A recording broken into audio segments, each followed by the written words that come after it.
must say I learned a lot from them, and they always made me look good. This next gentleman was one of them, Professor Albert Vannice. He's going to talk to you about alteration of activity and selectivity in fine chemical production using MSI, metal support interactions. Al?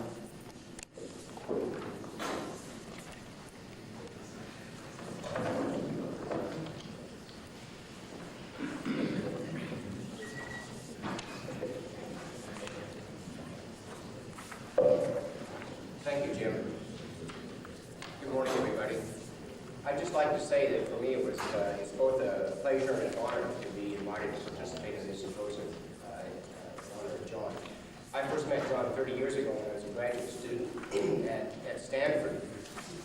I became aware not only of his research, but his method of research, and that's the reason when I finished there that I did want to work at Exxon. Fate obliged me in that regard, and I had an opportunity to spend 5.5 years there. I enjoyed it very much. I had a tremendous peer group, and I always valued John's friendship and his advice.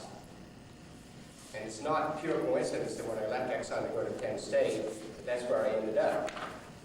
You may know that John's a Penn State graduate. He got his degree in chemical engineering there.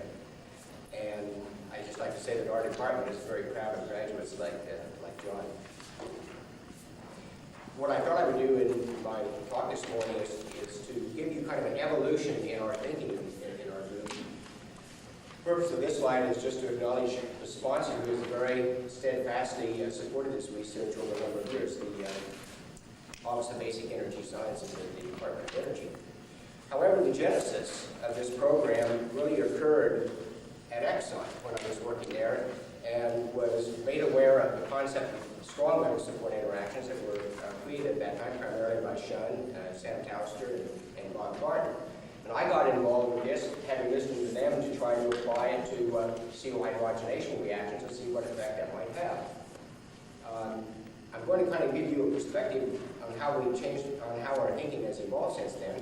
I would like to say at this point that when one talks about metal support effects, I am not talking about bifunctional catalysts.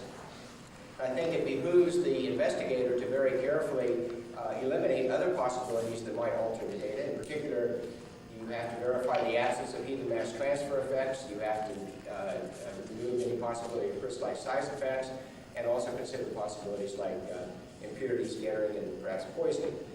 In addition to that, you have to be careful about measuring the absorption sites of the catalyst, trying to probe the number of surface metal atoms, so that one can really get some accurate results related to the site density. Now, in this regard, as I said, our thinking in this started at Exxon. And I'm going to try to give you how we've moved since then. And I want to start with, for instance, the CO hydrogenation over platinum, where we showed a very marked enhancement in activity. We continued this work when I moved to Penn State. We asked ourselves, can other carbonyl groups be enhanced in their reactivity by the same possibility? We first looked at acetone and found indeed the specific activity of acetone could be increased for hydrogenation. We then moved toward the problem of selectivity, which is probably more intriguing than just pure activity, looking at more complicated molecules, for instance like protonaldehyde. And I'll show you an example of that, where we have both a conjugated carbon-carbon double bond as well as a carbonyl bond. Can we selectively make a catalyst to hydrogenate one but not the other? We continued to look at more complicated molecules, now looking most recently at aromatics, aromatic aldehydes and ketones. It's a very big challenge for a chemical engineer to move into the realm of organic chemistry. But some of my organic chemistry books are well thumbed as we try to progress here. Now, I'm going to tell you now what our model is. This model originated probably more than 15 years ago. And up to this time, we've really seen no need to change it markedly. Particularly when working with titania. The work at Exxon 20 years ago showed very clearly, Terry Baker and others showed very nicely that under reducing conditions, titania can migrate onto the surface of a reduced metal. And so what you can have if platinum is on titania, with the proper pretreatment, you can cause TiOX species to migrate. These are oxygen deficient species. You can have Ti2 plus, Ti3 plus species. You can have oxygen vacancies. Our model has been, both for CO hydrogenation and for carbonyl hydrogenation, that we can absorb on the metal part. The carbon is going to interact. At the interface, if we have, for instance, an oxygen vacancy, this can coordinate with the oxygen end of the carbonyl, provide an effect to weaken that carbon-oxygen bond and to activate that toward a reaction with hydrogen. And the hydrogen, of course, is atomic hydrogen is provided by the metal surface. So this is the sort of general model that has guided us over these years. I just briefly want to show you some of the effects that can occur, starting from the beginning and just providing one or two examples now for this type of behavior. We go way back to some of the early work, both at Exxon and early at Penn State. We looked at methanation over platinum. I want to just point out two things. Let's look at the least active catalyst, or one of the least active catalysts, platinum and silica, which has a turnover frequency the same as platinum as ultra-high purity platinum powder. And then compare that to our most active catalyst, which is a high temperature reduced platinum titanium, frequently referred to as strong metal support interaction, but it's a case where we have a large portion of the platinum surface covered with titanium. What happens? We can enhance our activity of that catalyst on a turnover frequency basis relative to the number of absorption sites by a factor of 100. Minimum. If we take the turnover frequency here, if we compare it to platinum titania, based upon the absorption capacity of the high temperature reduced sample, we get maybe a 3 order of magnitude enhancement. That's probably the maximum possible turnover frequency. We can calculate the minimum frequency by taking the chemabsorption on the low temperature reduced sample, where this effect is not induced, count the total number of platinum atoms then, assume that the dispersion does not change, and if we calculate that number, it's 19. So even as a minimum estimate, we've increased our activity twofold. We do not do it by reducing the activation energy. In fact, if you compare the activation energy for these catalysts, it's even higher for platinum and titanium. This means that the entire rate enhancement has to come about due to the pre-exponential factor. And our belief in this and our explanation was that we are creating new sites at the metal support interface that cause the pre-exponential factor to be larger and to give you a more active catalyst. We follow some fairly simplistic thinking and ask ourselves, can we use this for a more complicated molecule? We picked maybe the simplest of a more complicated molecule. We took acetone. And I'm just going to give you one example here, where we took a family of well-characterized catalysts, chemabsorption, X-ray diffraction. We measured the dispersions, or we used both CO and hydrogen. I just give you the hydrogen values here. The point I want to make, though, again, is we find that we can increase the turnover frequency markedly. In this case, between 100-fold and 1,000-fold, by taking platinum and titania, reducing at high temperature, and comparing the turnover frequencies. Again, we can get a minimum estimate by measuring the total platinum surface area of the low temperature reduced catalyst, assuming that it does not change. Even on that basis, we have a catalyst that is at least 7 times more active. Now, this number is important because this is the activity enhancement you would get in a catalytic reactor. So you can take the same amount of platinum, put it on titanium, and have a net rate increase for the overall reaction of 7 to 8-fold. So that's a benefit then for a process. Again, this does not come about due to a decrease in activation energies we see by comparing the least and the most active catalyst. Behavior fairly reminiscent then of the previous work with methanation. Well, we thought things are going reasonably well and they're interesting. Let's now see if there's a possibility that we might be able to take a more complicated molecule and control the catalyst performance to some extent with regard to intramolecular cell activity. So we took a conjugated molecule, propanaldehyde, where we have a carbon-carbon double bond and a carbonyl bond. And now we get into the intriguing realm of selectivity. The first two reaction products are either butyraldehyde or protyl alcohol. From a fine chemicals point of view, or specialty chemicals, what you might want to do is to hydrogenate this to form an unsaturated alcohol. Unfortunately, and this is also, if this is the case, I might mention that if we look at thermodynamics, butyraldehyde is thermodynamically favored. Now, if we look at a typical platinum catalyst, and I'm going to choose two, I'm going to look at platinum and silica and platinum on aluminum. These catalysts perform just as all previous results have been in the literature, both for liquid-phase reactions and vapor-phase reactions, going back in previous studies 30 or 40 years ago. You get 100% butyraldehyde. Platinum is not a good catalyst for this reaction. So the selectivity is 0. Intriguingly enough now, we take platinum, we put it on titanium, give it a high temperature reduction, and not only do we increase our turnover frequency per site, but more importantly, we have now changed the selectivity so that a third of our product is now proto alcohol. So we made an enormous change in the kinetics associated with this route relative to this route. And again, we were very encouraged by this because, again, it gave us some confidence that maybe we could alter the selectivity of these types of catalysts in reactions that are more challenging when we have hydrogenation of these types of bonds. Well, we then decided maybe to look at a family of catalysts where we have an aromatic aldehyde or a ketone. And the first family that we examined in this case was the hydrogenation of acetophenone, in this case, starting with our reactant. And this gets into a rather complicated reaction network where we have reactions in parallel, we have reactions in series. I want you to really focus just on primarily on the first two steps, where we can either hydrogenate the carbonyl bond partially to get phenylethanol, and this might be the reaction of choice. Alternatively, we would hydrogenate the aromatic ring and not the carbonyl bond, and we'd end up with acetocyclohexane. Now, if one wants one of these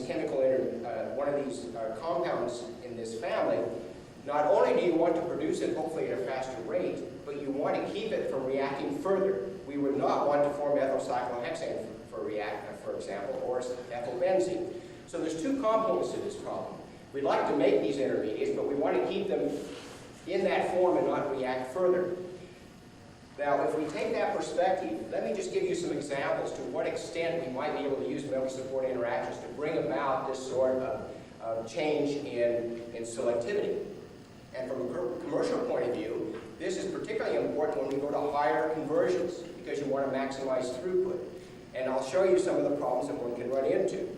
If we look at this reaction, acetophenone hydrogenation, over a typical catalyst, platinum silicate, where we'd expect essentially no effect of the support, we run this in the vapor phase under the conditions shown here, and the performance here is very typical of what we see with platinum powder, platinum alumina, and this catalyst. If we start off, we find that the selectivity to the unsaturated alcohol is relatively high. We start off with these catalysts, and the selectivity in this case is perhaps around 70%. As the conversion increases, in this case, we find that this selectivity drops markedly, and some of the secondary products, the formation of some of the secondary products becomes rather significant. And again, I showed some of the preeminent products. There's a lot of information here, but primarily just focus on the aromatic alcohol in this case. We see how this drops off. And then we see in this case that cyclohexyl ethanol starts to increase. These are the blue points here. And then we also see that the ethylbenzene is present and doesn't change too much as a function of conversion. So if one were running this, you'd really like to maintain a high selectivity out in this range. And this shows the problem. You can make these intermediate compounds, but they want to react further. Now, let's see what effect it has if we take this platinum catalyst in this particular reaction. This, again, is the high temperature reduced catalyst. The low temperature catalyst does not show this performance. But with this catalyst, we see, first of all, that our initial selectivity is much higher. At low conversions, we're running around 90% selectivity to our unsaturated alcohol. But perhaps more importantly, we can go out to conversions well over 50%, and we can retain this high conversion. And we can see that we can suppress very nicely. I should mention here that we cut the selectivity slide here to get everything on the scale. But here's a nice example running in high conversions. We can still retain a very high selectivity to what we might consider to be the preferred product. And we can slow down or inhibit the secondary products that could be present in this case. Now, this is the effect of selectivity. If we look now very briefly at the hydrogenation kinetics and look at the turnover frequencies and the activation energies, again, the only thing I would like to emphasize on this slide, first of all, is that we don't gain this. Well, first of all, we find that if we look at the turnover frequencies, that if we normalize this to the number of absorption sites, as measured particularly by hydrogen chemisorption, we see that per site we again have a very large increase in turnover frequency. However, if we take the other extreme and we take our total platinum surface area before that high temperature treatment, as a limiting case, we find that that turnover frequency is similar to the others. As shown here. Regardless, we find that this increase is not due to we see if we look at the activation energies, then in these reactions, they're all low. And we have found consistently that these carbonyl hydrogenation reactions have low activation energies. This is not due to mass transfer. We looked at this very carefully. They're just low, and it's like ethylene hydrogenation, where you find that you just have a very low apparent activation energy there. I mentioned that we looked at a family of reactions. We looked at the acetophenone. Now we ask ourselves, let's look at an aromatic aldehyde. So we took the same molecule and we just moved the carbonyl group, as shown here, so that we have an aldehyde rather than a ketone. And again, we're confronted with the same sort of initial selectivity. If we look at the two initial reactants, the two initial products that are possible, one is the phenylethanol, again, that might be formed. Alternatively, we could form cyclohexylethan now, in this case, the unsaturated, or the cyclic aldehyde. Again, this is a rather complicated network of reactions as we move toward the completely hydrogenated product. And we even see in this case that we can form styrene, particularly over certain types of catalysts depending on the support that we utilize. But again, at this point, we have two principal interests. The initial selectivity here, and then how well do we retain any intermediate product, particularly the unsaturated alcohol, as we go to high conversions where the concentration of the reactant becomes low. I'm just going to give you one example to again show that you have similar behavior to what I indicated before. And what I've picked now is a situation where we have platinum and silica, we have platinum powder, ultra-high purity platinum powder, and we have platinum and titanium high temperature reduced. These are run at comparable conversions at approximately 40% conversion, so we get good product analysis. And they are run at approximately the same temperature, somewhere around 150 to 180 degrees centigrade. And we found over the years that the conversion is more important than the actual temperature in this range. But look at the difference in the performance. If we take typical platinum, we find that the two principal products turn out to be hydrogenolysis products, where we've done carbon-carbon bond breaking, and we form, in this case, large amounts of benzene and toluene. And this happens in platinum silica, it happens in platinum powder. We look at the other intermediates, and we find that for these two catalysts, we make very small amounts, almost not detectable, undetectable amounts of the unsaturated alcohol. Look at the difference in performance between these two catalysts and platinum on titanium. Here, number one, we have markedly reduced hydrogenolysis reactions, particularly to benzene. And then second place, we have markedly enhanced the formation of the unsaturated alcohol intermediate, as shown here. And now over half our product is the desired product in this case, whereas before we had about 50% of our products being due to hydrogenolysis reactions. If we look at the rates in this case, and I might mention for all these reactions I've been talking about with the aromatic species, we have typically reaction orders near zero order for the aromatic and between 1/2 and first order for hydrogen. But again, if we look at the turnover frequency in this case, here's another example. If we look at the typical platinum catalyst, we get turnover frequencies that are fairly similar. We look at platinum or titanium. If we take the turnover frequency based on the chemisorption capacity of the high temperature reduced sample, it's very large. Without question, this is due to the fact that we have very low chemisorption values, so we get a high turnover frequency. But we can take the value based on the low temperature catalyst. We have about a 70 or 80% dispersion. If we normalize to that number of surface platinum atoms, we still come out with a catalyst that's 2 or 3 times more active as a lower estimate of the turnover frequency. So again, a situation where we have enhanced not only the activity on an absolute scale, but we have altered markedly the selectivity of the catalyst.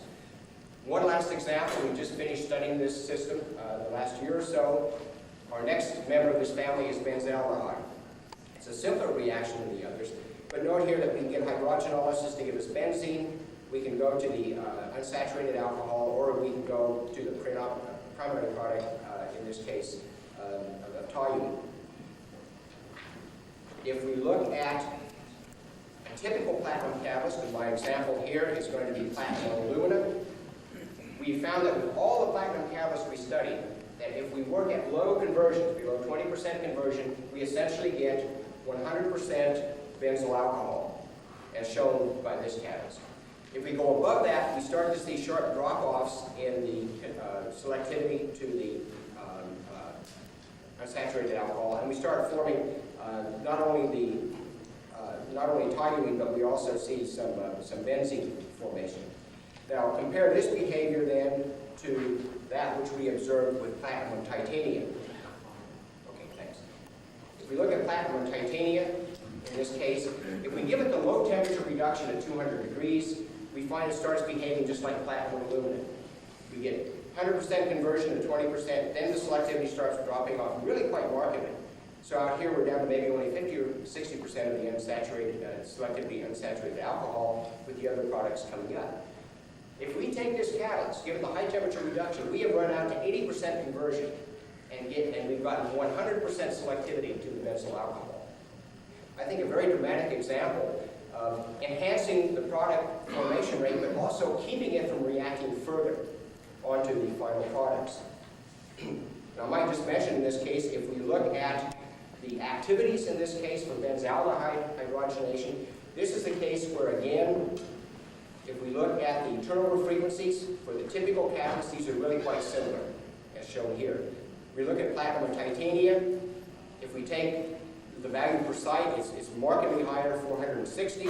But if we take the surface area before this high temperature treatment, it's still a value of 43, a factor of at least 5 or 6 higher than these other catalysts. So here's a case where we markedly enhance the rate of formation, but perhaps more importantly, we have retained the capability of high selectivity.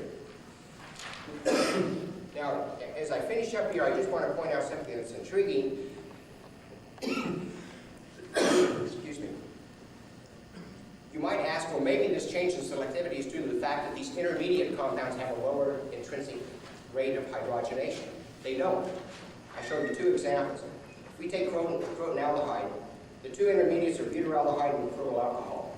If we take those in a pure feed, hydrogen plus these reactants, and we measure the turnover frequencies, we find that for a given catalyst, they're very similar. We compare crotyl alcohol, crotonaldehyde, and butyraldehyde. These turnover frequencies are very similar, whether it's platinum silica, platinum alumina, or platinum titanium. So all 3 of these compounds have similar reactivities. Thank you, Jim. This is really, this problem is due to having met my 2 young nephews a week ago. One of them is 5. Anyway, I just want to point out here that if we go to acetophenone hydrogenation, we look at 2 of the intermediates, phenylethanol or acetylcyclohexane. If we compare those in a pure feed with the initial, with a reactant, we see that the numbers are not markedly different. A factor of 2 here, almost the same here when we compare phenylethanol and acetophenone over platinum on titanium. What does this mean? I think our thinking has changed over the last several years, in that we recognize now that we're not only changing the rate of reaction, but we believe now that we're changing the absorption behavior of the catalyst. Something has to be changing so that the reabsorption of these intermediate compounds is hindered, and it does not absorb competitively with the reactant as effectively as it does on the typical platinum catalyst. So there are some subtle differences here that we don't understand as completely, that we're intrigued by, such that it's not only activating the initial step, but somehow we have changed the absorption behavior of the catalyst to favor selective absorption of the initial reactant. So if I conclude, I'd just like to say that in these studies we found that we feel that we can alter the hydrogenation of these aldehydes, we can increase the selectivity to intermediate compounds like unsaturated alcohols, we can increase the turnover frequency, sometimes the actual rate per gram of platinum, very beneficial. These affect the kinetic parameters. I haven't had time to talk about that, but as I mentioned, the absorption behavior of these MSI catalysts have to be changing. We think it's due to the interfacial sites. We still believe that. We've thought that for years. But we do believe, we're optimistic that there are applications for this in the real world, in that sense that with intermediates or fine chemicals, if we can increase the selectivity, we're going to have less environmental waste, we're going to have fewer separation problems and lower costs, and we'll have less energy consumption. So with that, I'll conclude. Thank you very much.